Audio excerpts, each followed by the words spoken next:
this episode of our talks about mediation as an alternative for dispute resolution. And as usual, Tina Skippers is my companion.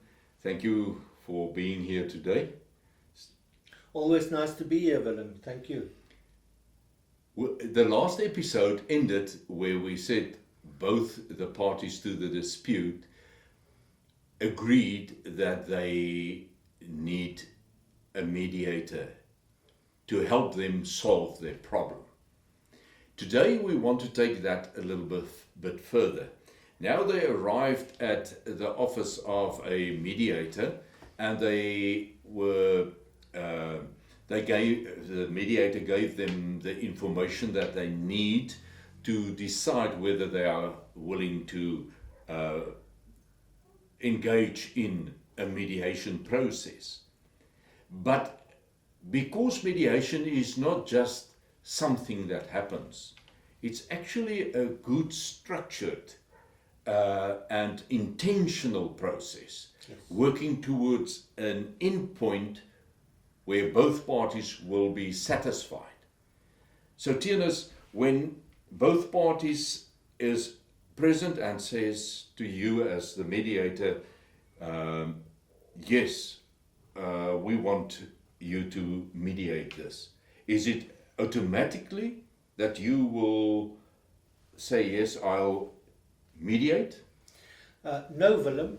Unfortunately, or fortunately, the mediator has a choice to mediate the case as well. The mediator, after meeting with both parties, may feel that he's not able or qualified or equipped to deal with the matter before him. Or just what you can read from the people is there will be difficulties that you are just not willing to face. Yeah. So the mediator can at that point say, sorry, I'm not available to mediate this matter. I can refer you to somebody else because it is a mediatable matter, but I'm not going to engage with this case. And usually you know about another mediator that is more comfortable with this.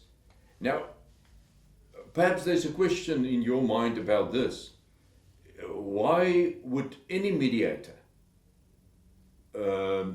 opt out of a situation of mediation if he is a mediator? Well, again, one of the principles is it is a free process, free will participation. And the outcome of the process is more important than who mediated it. Yes. So if I feel that my personality will be a problem because one of the parties has got a personality trait that I can't really stand or handle, and that will be a bias on my side that I have to address. I have to be very honest with myself. And if there's any biases in my outfit, I must be honest enough with the parties to say, listen, and you don't have to give the details. Just say, I think it will be better if I don't mediate your case. But my friend here, Tienus, or Stephen, or whoever, I would like you to just have a session with him or her. And it's more important to find a right match partners for the mediation process. Okay, with that out of the way, just as you as the parties to a dispute can decide, I don't want to work with Willem, we'll rather go to Tienus.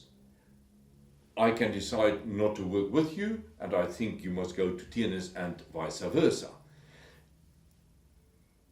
Right, now we settled this one, and you've got the two persons in front of you, they want to go on with mediation. What will be the next step? So with that out of the way, now the discussion will move to what would be a suitable time for the actual mediation process to start? What will be a suitable place where the mediation can be done? And the mediator will also tell you if there is some preparation that you need to do in coming to the mediation process itself. There may be statements, financial statements involved that needs to be prepared and needs to be brought to the mediation process. And talking about the time and place will give you also time to prepare documents or other evidence that may be needed in the mediation process. Or just sort your thoughts on this topic. Yeah. Write it down, because it's so much better if you prescript it just point by point, and reading through it, you say, no, but this is not a priority. Let's move that one down and this one up, that type of thing. Even by doing that, the homework that Tian's referred to, in that you sort yourself, your train of thought on the issue a little bit better than what you are used to and perhaps how you did it previously. So, but an essential part of this process, even I think before you give homework or anything, is there must be a written and a signed agreement. Yes. Yeah, so you must formally assign the mediator to mediate the case. And that document is important for the process going forward. And that's why we said you must accept me and I must accept you, because that document actually forms the basis of the mediation process in future, where you appoint, but not really appoint, you bring me into your process. And I say, yes, I sign, I am willing to be part of your process. And that, it sounds, yeah, but it's a given. No. It's very important to understand it, because from the start, the parties agree to certain stuff. Yeah. And then the next should be, there's fees payable in advance. Yeah, so the fees can be negotiated at that time and discussed, and there will also be a fees agreement signed. And usually that fee is payable on or before the start of the mediation process. And even in what we describe now, it's a we. It's not I'm telling you. It's we come together to agree upon on certain where, when, what time, these type of things. And then I think in our next episode, it would be the next phase would be to talk about what is the underlying principles on which mediation is built. Yes. And it's non-negotiable, these 5 points. Yes.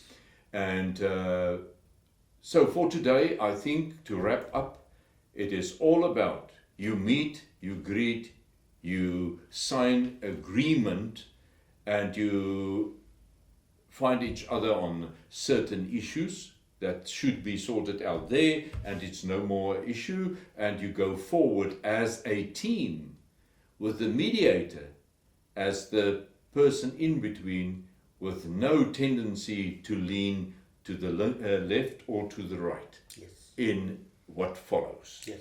But that will be part of what we discuss in the next episode. Thank you very much, Tianus.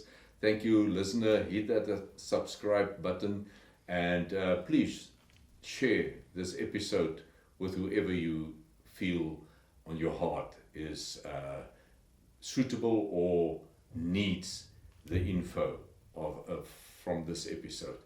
Till we meet again, goodbye. Thank you, and looking forward to the next episode.